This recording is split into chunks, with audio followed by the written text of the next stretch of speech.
Bueno, estamos de regreso a Viva la Tarde. La llegada de un nuevo movimiento político ha causado revuelo en la isla, y para conversar sobre el movimiento Victoria Ciudadana llegan calentando la tarde la licenciada Alexandra Lugaro, el representante Manuel Natal y la licenciada Mariana Nogales. Bienvenidos todos, ¿cómo están?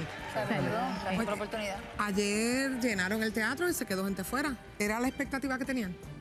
La realidad es que teníamos altas expectativas de la actividad. Se había hecho una convocatoria por parte de las redes sociales. No se había dado ningún tipo de información porque queríamos precisamente que la gente llegara hasta el Tapia para que recibieran un contenido sobre las propuestas de este nuevo movimiento, quiénes componen su comité transitorio, cómo se decidirán las candidaturas, todas esas interrogantes que se hacen en los medios y se especula. Queríamos que esas respuestas salieran claras de allí. Ya que traen a colación lo de las propuestas, mucha gente ha dicho que las propuestas son ideas que en algún momento se habían escuchado antes, pero que no se habían logrado ejecutar.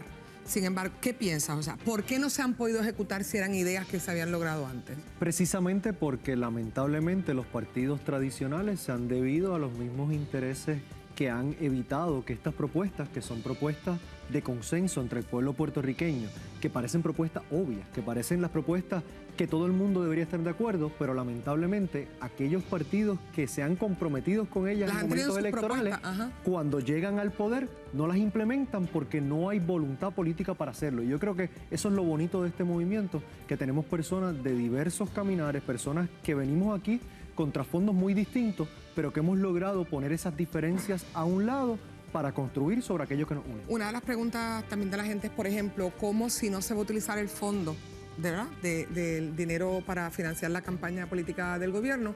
¿Cómo entonces van a financiarla si no quieren utilizar corporaciones? Y bueno, y hay hasta ahí una situación de la puerta giratoria y todo el concepto. Entonces, ¿cómo van a financiar la campaña? Yo creo que lo primero es dejar claro que este movimiento cree en el financiamiento público de campañas. La razón por la que no estamos utilizando el fondo electoral es porque no podemos enajenarnos de la percepción que la gente tiene del fondo, que mucha gente ya de por sí está diciendo, esta gente lo que vienen es a llenarse los bolsillos, a busconear. Claro. Y hay tanto trabajo por hacer para que este tipo de movimiento tenga una victoria en el 2020, que queremos sacar de plano eso desde el principio para atender los asuntos que son realmente importantes, así que no vamos a usar el fondo.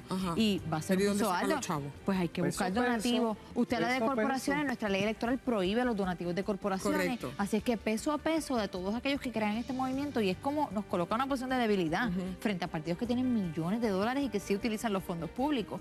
Pero preferimos tener que recaudarlo peso a peso y que la gente sepa que nos debemos a ellos y empezar a erradicar ese inversionismo político que trae la corrupción en este país, antes que tener que estar en cada foro. Usted mismo nos decía hoy, la televisión en tiempo es limitado, pues no podemos gastar el poco tiempo que tenemos defendiéndonos sobre un asunto como ese. Muy bien, en Puerto Rico solo trabaja aproximadamente el 40%, 41% por ahí por ciento de la clase trabajadora.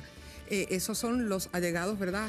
Hasta el momento, mucha de la gente que es trabajadora, que somos trabajadores, pues están afiliados al movimiento. El 60% no trabaja. ¿Cómo se capta el voto de esas personas que finalmente casi son los que deciden las elecciones? Pues mira, yo te diría que uno de los principios éticos que guía el movimiento son los derechos humanos, y los derechos humanos cobijan a todas las personas, las que trabajan y las que no trabajan.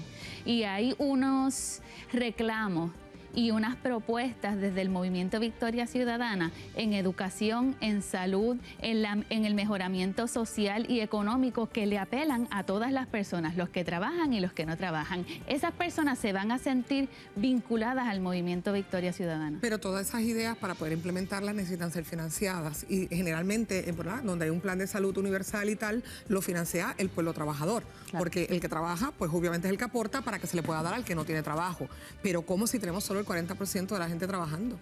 No, precisamente en nuestro sistema de salud, y no solamente el nuestro, el estadounidense, es uno de los sistemas más costosos en el mundo, y sin embargo, lamentablemente es uno de los más deficientes. Y no es el mejor, iba a decir. Es uno de los más deficientes, precisamente porque lamentablemente, al igual que en Puerto Rico, las ganancias y el sistema lo controlan, como sabemos, las aseguradoras. Al final del día no es lo que es mejor para el paciente, sino es lo que es mejor para el bolsillo de unas aseguradoras.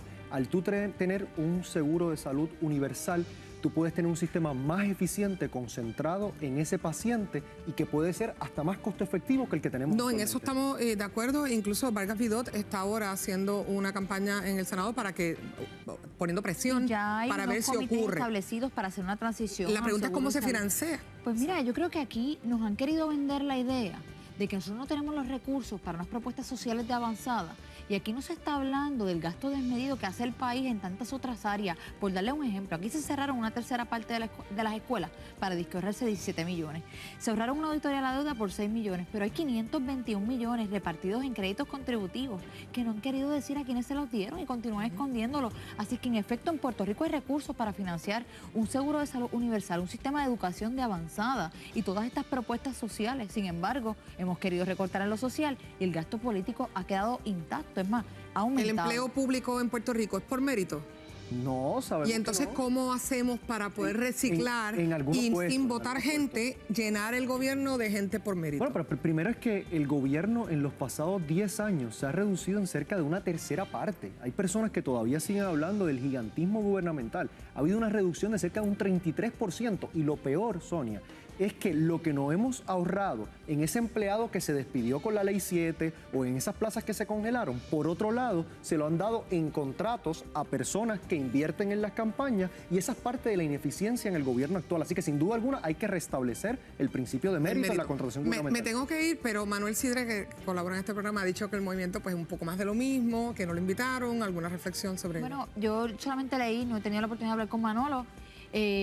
Yo solamente leí lo que publicó el periódico que hacía la entrevista y lo que decía era, no he leído sus propuestas, pero pienso que es más de lo mismo. Así que yo creo que eso es un poquito contradictorio. El movimiento, las propuestas, para que tanto Manolo como otras personas interesadas las puedan leer, están en victoriaciudadana.com junto a nuestros principios éticos y él está bienvenido, igual que cualquier ciudadano a este movimiento, siempre y cuando suscriba esa agenda y esos principios. Me tengo que ir, lo siento, me quedo con la pregunta de Yulín también, pero bueno, hay una lista de preguntas, las hablamos fuera de cámara. Gracias por haber estado con nosotros, gracias a los tres. Y recuerda la respuesta a las situaciones que te ocupan.